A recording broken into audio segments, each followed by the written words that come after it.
They called it the season of giving, but that winter felt like the season of pretending. The lights twinkled on the porch railing just like every other year. Soft white bulbs wrapped around cedar posts my late husband once painted himself. Inside, the scent of cinnamon pine cones and wood polish lingered in the air, and I'd just finished hanging the last ornament on the tree. A little wooden heart carved with "Our First Home, 1974. It had always been my favorite. I stood back and looked at the tree, my hand still holding the ribbon. The fireplace crackled behind me, and I heard faint footsteps upstairs. Jason and Mara's laughter drifted down the staircase, muffled but carefree. I didn't smile. I couldn't. They'd been staying with me since late August. A temporary thing, Jason said, after he lost his job and Mara left hers for her mental health. I didn't mind at first. He's my son. I raised him to believe that family supports family, that we take care of each other when times get tough. But somewhere along the way, the warmth turned cold. At first it was little things. Mara leaving her coffee mugs in the sink for days, rolling her eyes when I asked her to rinse them. Jason ignoring the mail piling up under his name. Some with red stamps I chose not to ask about. Then came the louder arguments between them, followed by whispers I was never meant to hear. Until that night. It was 3 days before Christmas. I'd made cocoa for myself and gone to place the mug by the window, watching the snow swirl under the porch light. I remember clutching the heart ornament in my hand, the same one I'd hung every year since my husband passed. My fingers traced the edges of the carving, a small habit I'd kept when I missed him most. That's when I heard them. The bedroom door creaked open upstairs, and Jason's voice filtered down like a draft. "We'll kick her out after Christmas. Give it a week and tell her we're selling the house. Say it's for financial reasons." Then Mara, sharp, dry, and cruel. "She'll cry for a bit. Then she'll move in with her church friends or something. Old people always land soft." I didn't move, didn't breathe. My feet stayed rooted on the rug by the window, the cocoa untouched beside me. I felt like I'd been dropped into icy water. Kick me out? I had opened my home, my kitchen, my heart, again and again and again. I'd cashed out a portion of my small retirement fund last year to help Jason cover credit card debt he never paid off. I watched them redecorate the guest room with her furniture, hang her photos, and still I told myself, it's okay, it's just for now. I thought of my husband, how he built this home with sweat and scraped knuckles, laying the tiles in the kitchen himself while humming Johnny Cash. I thought of the nights I paced the hallway with a colicky Jason in my arms, whispering lullabies into his tiny ear. And now, here I was, old, quiet, and disposable. I walked to the tree and gently placed the ornament back on the lowest branch. My hands were steady, my face calm, but inside, something shifted, something settled. I would not wait to be discarded, not after Christmas, not ever. I turned off the tree lights, took my cocoa, and walked quietly to my bedroom, heart thudding louder than the storm beginning to build outside. In that moment, I made a silent promise to myself. They would never take what I built, and this would be their last Christmas in my home. The next morning, the house was filled with that artificial cheer I'd grown to dread. Christmas music played softly from the speaker Mara had synced to her phone, and she walked through the kitchen in one of my old sweaters, one she never asked to borrow. She smiled at me like nothing had happened, like she hadn't been plotting my eviction just hours before. "Morning, Edith," she chirped. "Coffee's cold. You might want to reheat it." I simply nodded, taking my mug without a word. Jason wandered in shortly after, still in pajama pants, yawning like a man without a care in the world. He had my late husband's chin, but none of his grace. I used to tell myself he was just overwhelmed with life, that maybe he'd soften with time. But I saw it now. That softness in me was being used against me. They weren't staying with me to get back on their feet. They were nesting, digging in, claiming what they never built. After breakfast, I walked into the study and sat by the window. The snow outside had stopped falling, and the sky was that dull grey you only see in December. I opened the bottom drawer of my old roll-top desk and pulled out a thin stack of yellowed papers, the house deed, the loan clearance letter from 1993, and a photo of my husband on the day we poured the foundation. His jeans were covered in cement dust, and he had this crooked grin on his face like he'd just conquered the world. We worked so hard for that little plot of land, saved pennies in coffee cans. He worked overtime at the factory and built furniture on weekends. I babysat neighborhood kids to scrape together enough for the plumbing. I still remember the moment he handed me the keys and said, "This is yours too, Edith. No matter what happens, this house is your home." And now our son, our only son, was planning to take it from me like it was a used couch. I stayed there for a while, fingers brushing the edge of that old photo. Then I placed everything gently in a manila folder and locked it back in the drawer. I didn't cry. Not then. But I did remember. I remembered how Jason called me 2 years ago, voice shaking, saying he needed money for a business investment.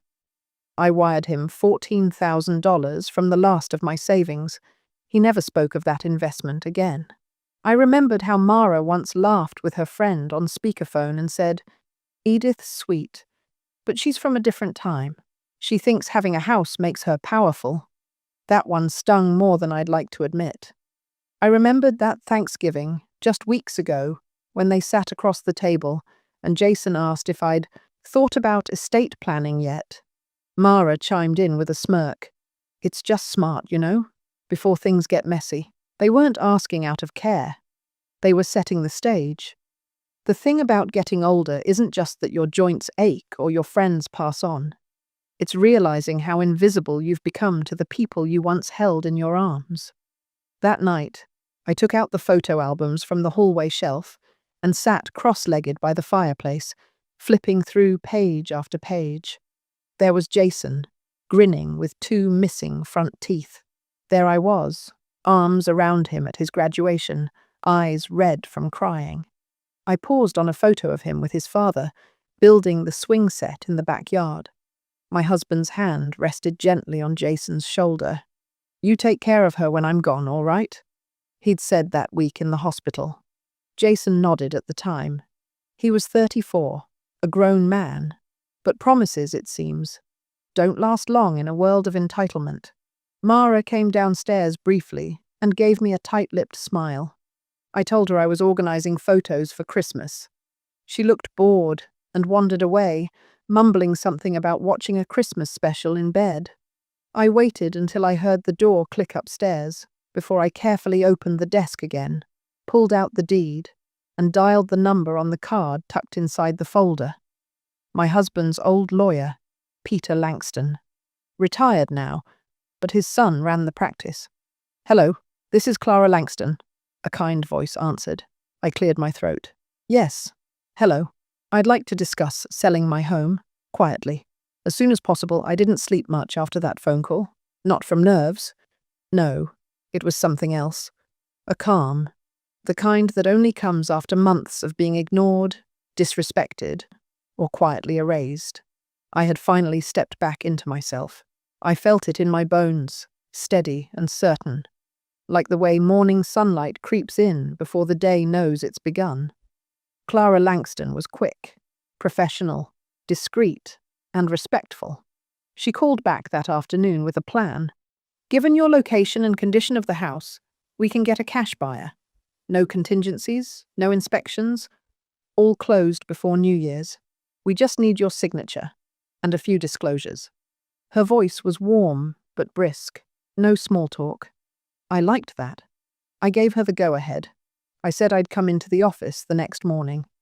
I hung up and sat still for a long time, listening to the muffled sound of Jason and Mara laughing from the back porch. Probably watching videos.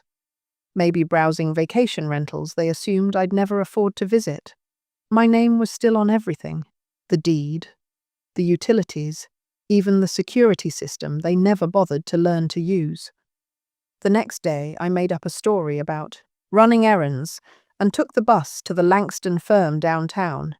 The office was quiet, tucked between an old tailor shop and a closed-down bakery. Clara met me in the front, mid-30s, bright green eyes, hair pulled back in a no-nonsense bun. She walked me through the paperwork with a gentleness I didn't expect. You'll have a 3-day escrow period. Then the buyer will take possession. We can schedule a locksmith for you the moment it closes, if you'd like. I smiled. Yes, I would like that. She looked up from the paper and nodded, just once, like she understood more than I was saying. When I returned home, Jason was in the kitchen eating the last of my cinnamon rolls. He handed me a piece of mail like he was doing me a favor. Mara was sitting cross-legged on the couch, scrolling through her phone, barking at a customer service rep on speakerphone about some missing return. I watched her for a minute, saw the way she referred to herself as the homeowner to the person on the line. You know, we really need to get some fresh paint in here before spring, she said later, glancing around the living room. I bit my tongue. She wasn't talking to me. She was talking through me. That night, I began clearing the things that mattered. Not loudly, not suspiciously, just quiet movements. The photo albums. My husband's war medals from the drawer in the hallway. The small music box he gave me the Christmas before he passed. One by one, I placed them into a modest suitcase, wrapped carefully in scarves. The hardest to pack was the ornament, the wooden heart from our first year in the house. I held it in my palm for several minutes, feeling the slight splinters at the edges where time had worn the varnish thin. I thought about where I might hang it next. Somewhere peaceful. Somewhere where silence meant comfort, not tension. Dorothy was the only one I told. She was my best friend for over 40 years. And when I showed up at her back door that evening with tea and a small bag of lemon cookies, she knew something was off. "You've got your careful face on," she said, setting down her knitting needles. I told her everything, every word I'd heard, every detail of what was coming. She didn't interrupt. When I finished, she took a long sip of tea and said, "I have a guest room. No strings." I squeezed her hand, but shook my head. "I won't need it long. Just a few days, until the locks change." She raised an eyebrow. "Edith Holden. I never thought I'd see the day." "Neither did I said. "But here we are." The next few days moved fast. I signed, notarized, confirmed with Clara. The buyer was a family relocating from Colorado. Young couple with 2 kids. They loved the brickwork, the backyard, the fireplace. They didn't try to haggle or delay. They just said, "It feels like a home." I liked that. I think my husband would have too. Meanwhile, Jason and Mara remained in their own world, baking messes they didn't clean, ignoring me unless they wanted something. They had no idea that the ground beneath their entitled feet was no longer theirs to stand on. By December 24th, Christmas Eve, I had packed everything I needed into 2 suitcases, my clothes, my memories, my worth. That night, they left for a Christmas party at Mara's sister's house. She didn't invite me. "You wouldn't enjoy it," she said, breezing past me. Lots of young people. She didn't know that was the last time she'd walk out that door with my keys. I stood in the kitchen after they left, placed a folded note on the counter, and laid the spare keys beside it. Then I zipped my suitcase shut and walked out the back door, leaving the lights on and the tree glowing behind me. The locks would change by morning, and they would never see it coming. There's something sacred about silence at night on Christmas Eve. The snow had started falling again, soft and slow, like it didn't want to be heard. I stood at the curb with my suitcase, watching the flakes settle on the branches of the maple tree in the yard. The same tree Jason once climbed as a child, the same one his father had hung a tire swing from, long before cell phones and sarcasm ruled his voice. I took one last look at the porch lights, twinkling, steady, and I let my breath curl out into the cold air before stepping into Dorothy's car. She didn't ask questions. just reached across and gently patted my hand. "You sure you're all right?" "I will be," I replied. Earlier that evening, just before they left, Mara had left dirty dishes on the counter again. Cranberry sauce crusted on the plate, turkey bones still in the pan. She had the nerve to say, "Oh, Edith, we're running late. Do you mind cleaning this up?" I stood there in my cardigan, dish towel in hand, and just nodded. I wonder now if she took my silence as obedience. I suppose she always had. Jason had kissed the top of my head awkwardly on his way out and said, "Merry Christmas, Mum. We'll be back late. Don't wait up." No hug, no warmth, just that empty tone I'd learned to expect from him over the years. Once their car pulled out of the driveway, I moved fast. I walked room by room, scanning for anything I might have missed. A locket in the bathroom drawer, a copy of my will in the hallway cabinet, a cardigan I always wore on bad days. I didn't take much, just what mattered. There, on the mantel, was the little wooden heart, the one that started it all. Our first home, 1974. I took it down gently, wrapping it in a scarf and placing it in the side pocket of my suitcase.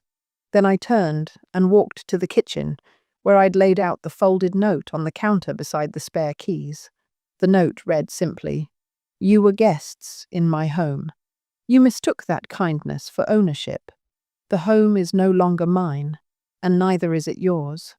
Merry Christmas." Next to it, I placed a legal envelope with a copy of the finalized sale and transfer. When Dorothy and I arrived at her house, she insisted I sleep in her spare room. I protested, but she only smiled and said, "It's Christmas. You'll sleep, and in the morning, the world will be different."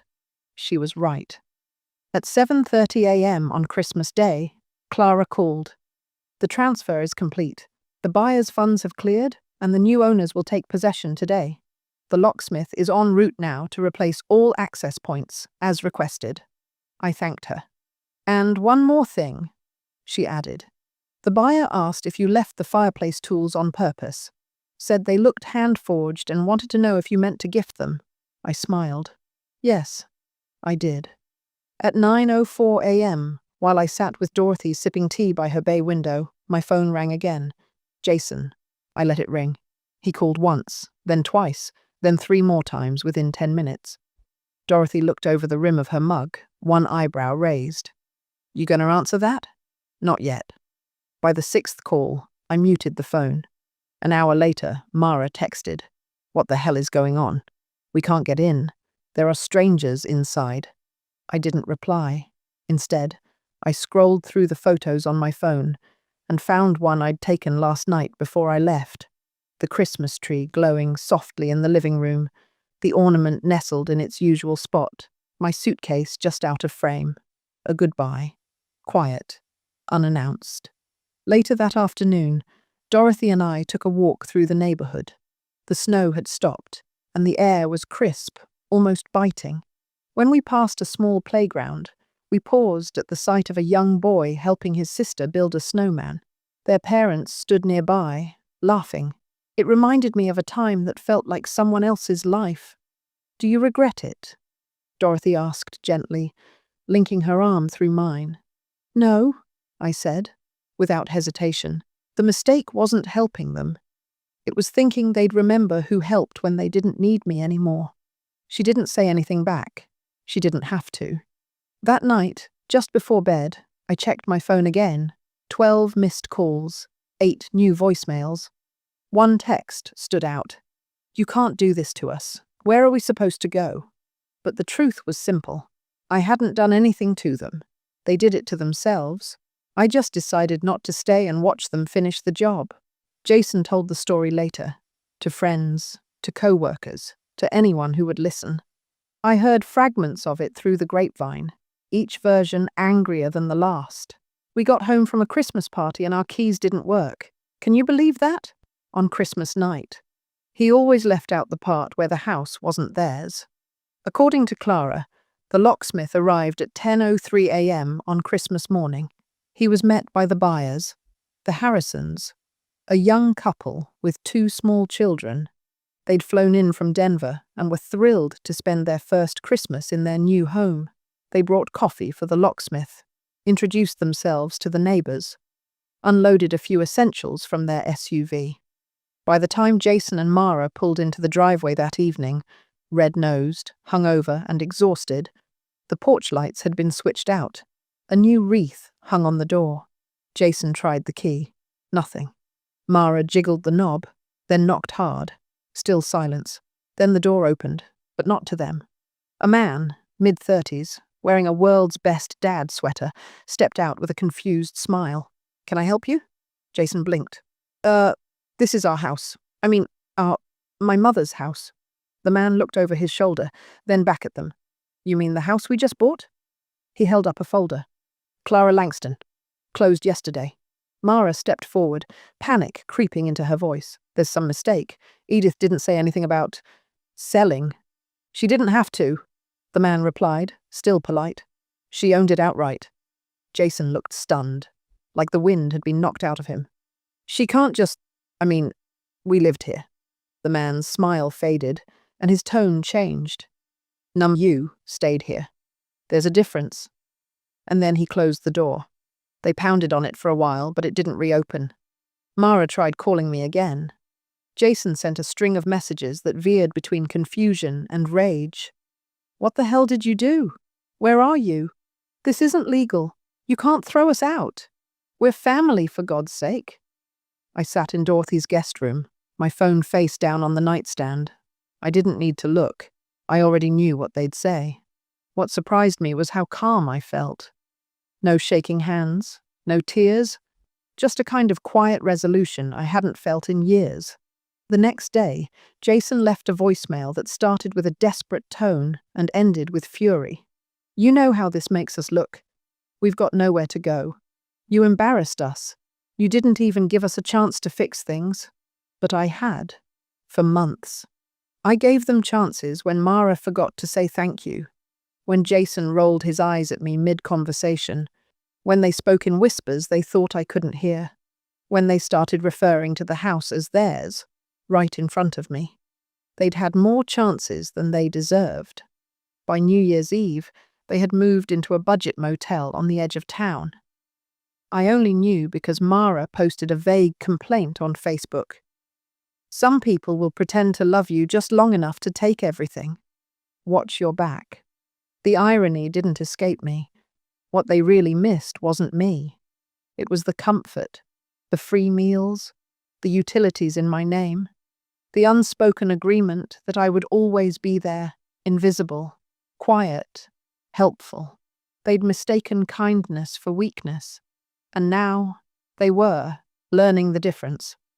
Dorothy and I spent that evening in her cozy living room, watching an old black-and-white film, sharing spiced cider and laughter. I hadn't laughed like that in a long time, not without guilt, not without looking over my shoulder. When the clock struck midnight, I whispered a simple prayer.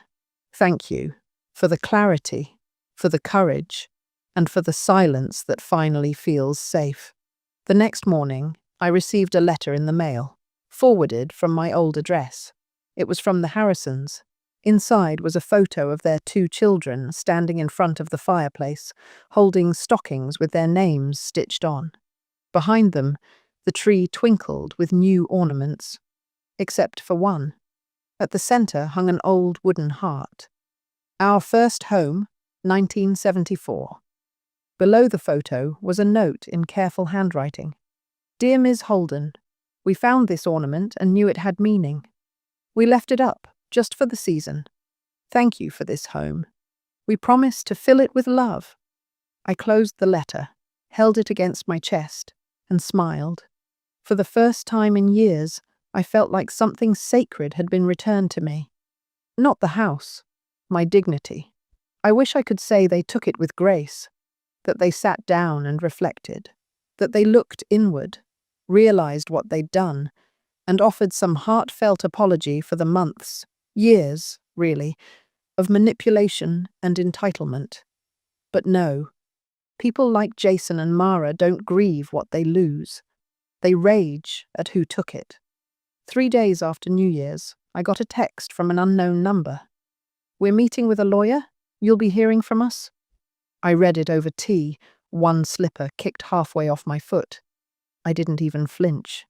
I didn't reply. That same afternoon, Clara called me. Jason Holden showed up at our office unannounced, demanded to speak with my father. I wasn't going to mention it, but he was aggressive. "Let me guess," I said. "He thinks I stole something that was already mine." She chuckled lightly. "Don't worry, Mrs. Holden. Everything is airtight.